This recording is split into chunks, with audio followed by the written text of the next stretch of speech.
Okay. आणि समजा हे आता असं कमी जास्त झालंय, मग तर मोठा प्रॉब्लेम तयार होतो. तर नवीन असल्यावर तुम्हाला तर ते समजतच नाही की काय केलं पाहिजे. काही घाबरून जाण्याचं कारण नाही. एक तर मधल्या दिशेला तुम्ही ना असं थोडंसं याला वर घेऊ शकता. याला वर घेतलं ना की अशी चून टाकायची आणि टिप मारून घ्यायची. तरी पण ते मॅनेज होतं. पण एकदम फिनिशिंगमध्ये पाहिजे असेल ना तर याला मात्र उसवून घ्यायचं. जसं की मी आता थोडंसं उसवून घेतलं. उसवून नाही घेतलं म्हणजे थोडं काढूनच टाकलं आणि याला आतमध्ये फोल्ड करायचं अजून थोडासा आणि मग टीप मारायची. तर इथं पण मारावा लागेल थोडासा. अशा पद्धतीने जेव्हा कराल त्यावेळेस हे छोटा होतो पार्ट आणि हा पार्ट दोघंही मापात येतात. म्हणजे आपला पुढचा आणि मागचा पार्ट अशा पद्धतीने आपल्याला सेम करता येतो. उरलेला भाग कापू शकतो आपण. आता मी इथे सेम केलाय तर मी इथे आधी काय करणार, टीप मारून घेणार.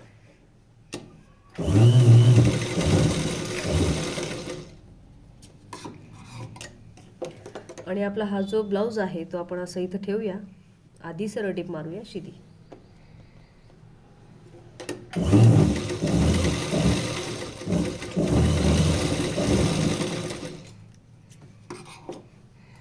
आणि आपल्या ब्लाउजाची टीप मारून झालेली आहे. रेडी. आता काय करायचं, आता पलटी करून टीप आणि फिटिंग तर मोठ्या मापांना मी तुम्हाला शिकवलेलीच आहे, तरीसुद्धा याला एकदा एक टीप मारून घेऊया. अशी फिनिशिंग तुमच्या ब्लाउजाच्या आतमध्ये दिसली पाहिजे. दोरे कमीत कमी दिसले पाहिजे. दोरे सगळे काढून घ्यायचे. एकदा ब्लाऊज शिवून झालं की खाली ठेवायचं, व्यवस्थित त्याची फिनिशिंग करायची. जसे कंपनीचे पार्ट असतात ना त्यांना आपण फिनिशिंग देतो. काही वेळा तुम्ही बघितलं असेल रबरचे पार्ट वगैरे. तर त्या पद्धतीने आपल्या ब्लाउजाला पण फिनिशिंग द्यायची, म्हणजे आपलं ब्लाऊज वापरण्याजोगं असतं. आणि अशा पद्धतीने आपण त्याला इथे टिप देऊन घेणार आहे. आधी इथे समजा टिप देऊन झाली. मग फिटिंग देताना काय करायचं, तर बाहीची फिटिंग करण्याची काही आवश्यकताच नाही आहे.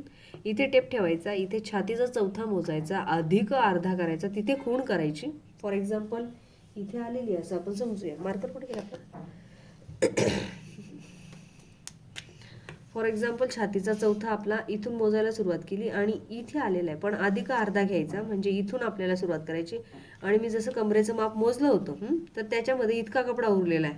मग इतक्या कपड्याला काय करायचं की इथून असा फोल्ड करायचा एकदा आणि एकदा आणखीन फोल्ड करायचा. समजा हे माप किती आलंय, 1 इंच इतकं आलंय, म्हणजे 4 कपडा फोल्ड केल्यावर 1 इंच माप आल्यावर आपण त्याला पुन्हा जसंच तसा सोडून देणार आणि आपलं माप आपल्याला भेटलंय की हां 1 इंचाला असं तिरकस जोडा, उरलेल्या भागाला असं बाहेर काढून घ्या आणि ही तुमची फिटिंग बरोबर रेडी.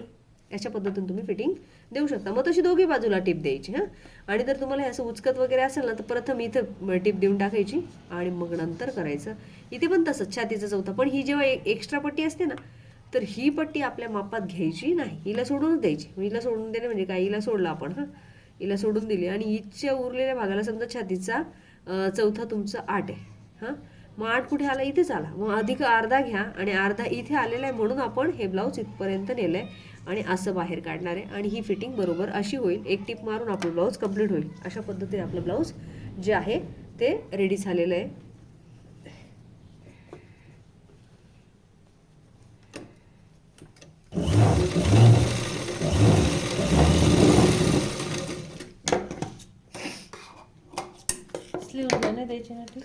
इथे नाही द्यायची ना. अशी करत करत इथं नाही दिली तर बरोबर नाही दिसत. थोडीशी ओढायची तिला बाहेर, फिनिशिंग देत देत. अशा पद्धतीने फिनिशिंग देऊन तुम्ही बाही फिटिंग करायची नाहीये तुम्हाला.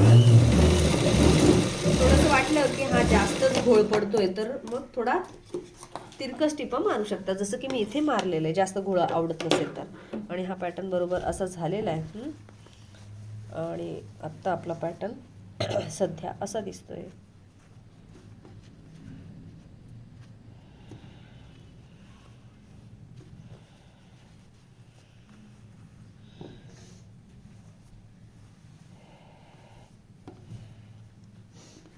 Okay, pattern ready.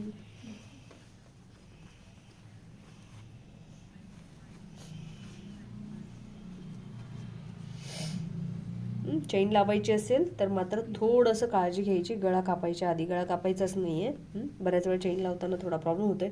चेन जी आणणार आहे तुम्ही ती याची आणणार, जॅकेट चेन आणणार आहे. मग चेन लावताना एवढं विचार करायचं की हे जितकं आहे ना तितकंच जाऊन मार्केटला चेन आणायची, किंवा तुम्हाला जी चेन भेटते ना त्याच्यानंतरच याचा गळा कापायचा आहे. म्हणजे समजा चेन असेल 10 इंचची तर गळा घ्यायचा तुमचा, पाठीची उंची जी आहे ती घेऊन टाकायची 11 आणि नंतर मग उरलेला भाग गळा म्हणून कापायचा आहे. अशा पद्धतीने हा ब्लाऊज आपला कंप्लीट झालेला आहे. आणि तुम्हाला काही अडचण असल्यास तुम्ही मला विचारू शकता.